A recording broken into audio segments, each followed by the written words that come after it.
नमस्कार मित्रांनो, फलभूमीतर्फे मी दीपक नवकरे आपल्या या व्हिडिओमध्ये स्वागत करत आहे। मित्रांनो, आंबा लागवड करत असाल किंवा कृषी पर्यटनाकडे आपण जर जात असाल तर फळांचा राजा आंबा आपल्या शेतामध्ये आपल्या पर्यटनामध्ये वर्षभर मिळायलाच हवा। आणि आपला जर आंबा वर्षभर मार्केटला जात असेल तर नक्कीच तुमची एक वेगळी ओळख परिसरात किंवा मार्केटमध्ये होऊ शकते। तर मित्रांनो, असा कुठला आंबा आहे की जो वर्षभर आपल्याला आंबा देतो, तर तो म्हणजे आपला सदाबहार मँगो।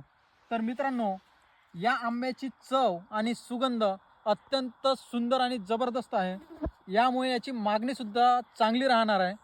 तर आपण ज्या विदर्भात जाती करतो किंवा भारतामध्ये वेगवेगळ्या प्रदेशामध्ये वेगळ्या जाती करतात, तर ही जात एक आपल्यासाठी उपयुक्त असणार आहे, जी आपल्या पर्यटनाला किंवा शेतकऱ्यांना वर्षभर आपल्याला उत्पादन देऊ शकते। तर मित्रांनो, हा एक उत्तम पर्याय आहे आपल्यासाठी आंब्यामध्ये। अशाच पद्धतीने पुन्हा एक व्हेरायटी आहे, ती म्हणजे बारामासी। तर मित्रांनो, बारामासी आणि सदाबहार या दोन्ही व्हेरायटीमधला जर तुम्हाला फरक जाणून घ्यायचा असेल तर संपर्क करा खाली दिलेल्या नंबरवर।